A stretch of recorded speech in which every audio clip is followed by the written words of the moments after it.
노무현 전 대통령과 김정일 북한 국방위원장의 정상회담 대화록을 유출한 새누리당 김무성 의원이 검찰에 의해 무혐의 처분을 받았습니다. 그리고 대선 당시 국정원 여직원의 소위 셀프 감금에 대해 검찰은 야당 의원들이 여직원을 감금했다는 판단을 했습니다. 주요 뉴스들 정리해 보도록 하겠습니다. 황준호 뉴스 취재팀장 나와 있습니다. 어서 오십시오. 예. 먼저 김무성 의원 NLL 대화록 유출 혐의 무혐의 판단 나왔어요. 예.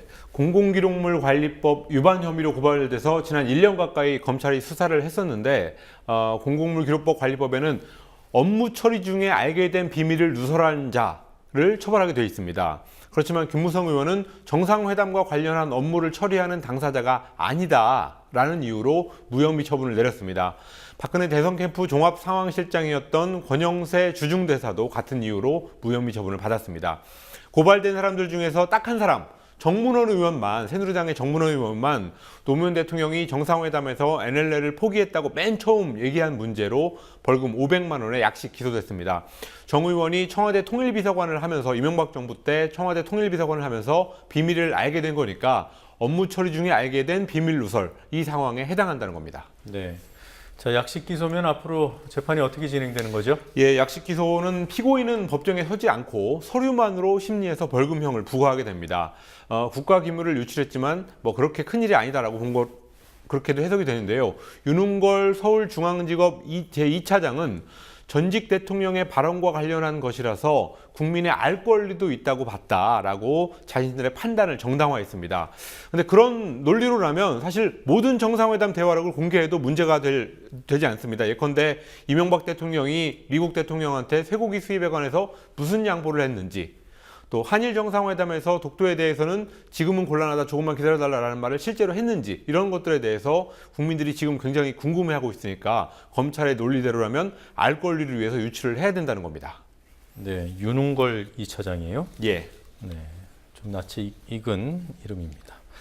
자, 정 의원만 그 정문원 전 의원만 기소가 됐다면 남재준 전 국정원장도 무혐의입니까? 그렇습니다. 남재준 전 원장은 작년 7월 10일에 노무현 전 대통령이 NLL을 사실상 포기했다라는 취지의 국정원 성명을 발표하게 해서 정보기관이 정치에 관여한 혐의를 가지고 고발당했습니다. 그렇지만 검찰은 성명서 내용을 허위 사실로 보기 어렵다라고 하면서 범죄 혐의가 없다고 봤습니다. 이 아주 중요한 대목입니다. 우선 국정원은 아직도 노무현 전 대통령의 NLL 발언을 NLL 포기라고 해석하고 있다는 점이 드러났습니다.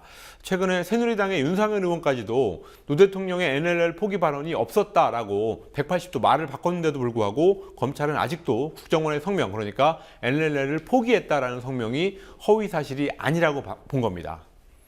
네. 허위 사실 여부를 떠나서요. 예. 국정원이 그런 식으로 정치에 개입해도 된다, 이걸 확인했다는 의미도 있는 것 같아요. 예, 그런 해석도 가능합니다.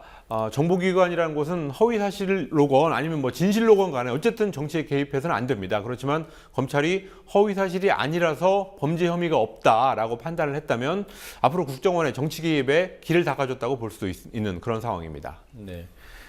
이 소위 셀프 감금, 예. 야당 의원들을 수사한 내용이죠. 이 부분은 어떻게 결론이 났습니까? 댓글 공작을 벌이던 국정원의 직원 김화영 씨의 오피스텔에 찾아가서 이틀 정도 대치했던 민주연합 의원 4명에 대해서 감금 혐의를 적용해서 약식 기소했습니다. 강기정 의원, 이종걸, 문병호, 김현 의원 이렇게 4사람인데요.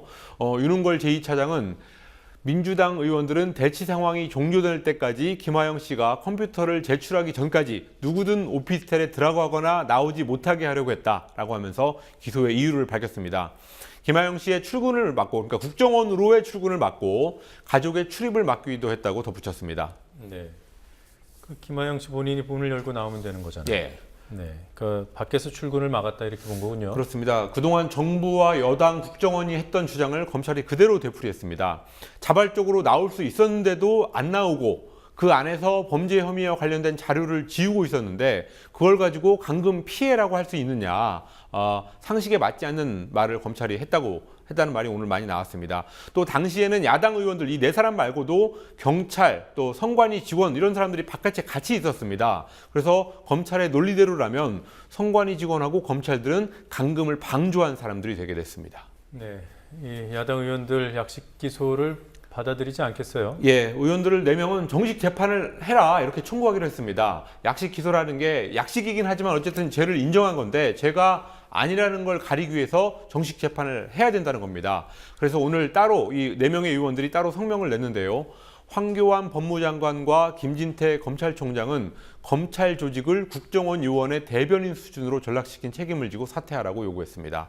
반면에 새누리당에서는 검찰의 판단을 존중한다고 반색하는 반응이 나왔습니다. 네. 자, 그리고 오늘 어떤 뉴스들이 있었습니까? 오늘 낮 12시 50분경에 경북 울진군 북면의 한울 1호기 핵발전소가 제어봉 낙하 문제로 가동이 중단됐습니다. 올 들어서 핵발전소가 정비 목적 외에 고장 등으로 가동을 멈춘 것은 이번이 4번째입니다. 길환영 KBS 사장이 이사회의 해임안 가결에 대해서 무효 소송을 냈습니다. 길환영 사장은 KBS 사장의 임기 보장은 공영방송의 정치적 독립성을 이루는 가장 중요한 조건이라면서 소송의 이유를 밝혔습니다. 주호영 새누리당 정책위의장이 교육감 직선제 폐지를 주장하고 나섰습니다. 여기에 대해서 야권과 시민단체들은 여당의 선거 결과 불복 행위라고 비판했습니다. 네. 자, 오늘 여기까지 듣도록 하겠습니다. 잘 들었습니다. 예.